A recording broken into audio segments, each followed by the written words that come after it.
man lang, Pandong. Bibili po si kuya ng 1 kilong bigas. Ngayon po ay, ano bang petsa ngayon? Maulanan. Ngayon po ay September 18, 7 a.m. Maulan na naman po. Maulan. Yan po yung bike ni kuya na miyat-maya inaayos kasi kumakabyos yung kadena. Pag po kasi wala yung bike, yung budget namin na 200 sa ulam. 200 po kasi budget sa ulam mula umaga hanggang gabi. Pag po wala yung bike, yung 200 magiging 100 na lang kasi pamamasahe yung 100. Kaya mahalaga po sa amin yung bike. Mahal po kasi pamasahe din sa amin. Kasi po walang pumapasok din na mga jeep.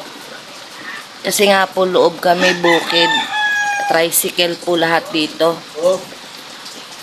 Isang takbo ng tricycle, pabayan, 50 pesos. Pag minsan po pabalik, 70 pesos pa. Pag pabalik. Yan na po si kuya. Galing na po siyang palengke. Yan po binili niya. Yelo. Yelo po yan para sa insulin ko. Tingnan po sana namin, maulan po kasi. Tingnan po natin yung may mga kanya-kanya silang higaan. Mga ginaw na ginaw. Maulan po kasi Tingnan po natin kung ano yung nabili ni kuyang ulam. Dito po nilalagay ang aking insulin. Yan. Kaya po may ganun. Pag bumabagsak ang sugar ko, nagsisip ako ng 2. So, ito po nabili ni kuya. Ito po ang yellow. 20 pesos po yan. 20 pesos. Ano yung mabango, kuya? May pangkain. Asa malamig? Kaya pala. Susi na tindahan. Ay, uti na malaki. Ito po nabili ni kuya. Lusaw, na? Ito po sitaw. Nabili ni kuya sitaw. Saka 1/2 kilo na manok. Re. Alin? Manok. Adobo. Adobo daw po. Tapos aring sitaw, ano gagawin? Yan po, guys. Bumili ng sibuyas, bawang, tsaka biskwit sa antika. Yan, magluluto na po ako. Ia-adobo ko po yung sitaw. Isasama ko na yung kalahating kilong manok. Tsaka ito po, pang sahog. Para isang lutuan, aadobo lang din to. Aadobo lang din yun. Tapos mamaya, isi-separate ko na lang yung panghapunan. Ganon po kasi kami mga anak. Pag nagluto po sa umaga, isi-separate na po yung panghapunan.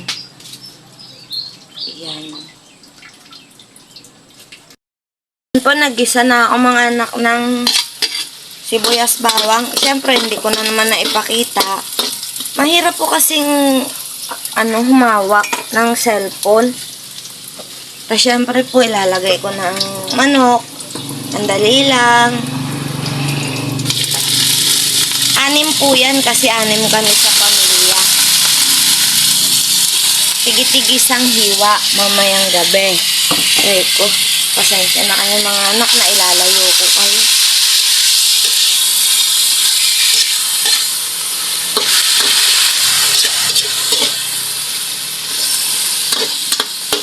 Takip na, Ricoy. Mamaya po ulit, haba masyado.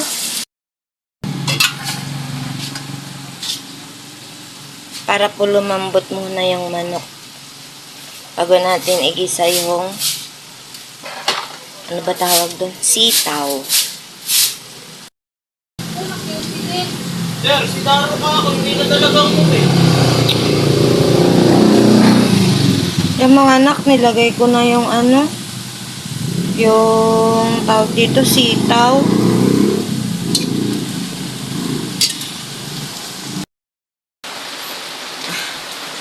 Ano mga anak, yung ating ano, adobo. Ilaw pa po, ilaw pa. Nababasa na yung likod ko, may tumutulo kasi. Lakas na naman po ng ulan kasi. Ano siya mga anak. Tapos lalagay ko na po yung inimay ko na ano, pritong bangus. Kasi po kahapon may nagbigay ng ulam. Kaya po hindi nakain iyang pritong pritong, ang tawag dito, bangus. May nagbigay po kasi kahapon. Yung po bang mga barbecuehin na ano, isaw-isaw, yung pang-inihaw na pusit, tsaka pang-inihaw na tilapia, may nagbigay po. Kaya hindi po nakain yung pritong bangus. Ayan na mga anak, luto na, naisali na dyan ni kuya. Isa lang naman akong mainit na tubig. Saka na kami papasok kasi po maulan. Yan mga nakahatiin ko na. Para sa hapunan.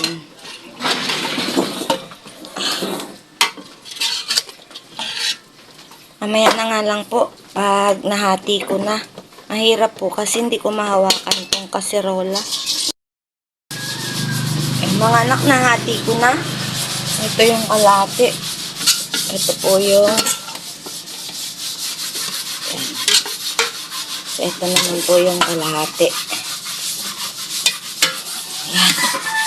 So, maraming salamat po sa panunod. Ingat po kayong lahat. God bless us all. Bye-bye po. Love you all. Salamat.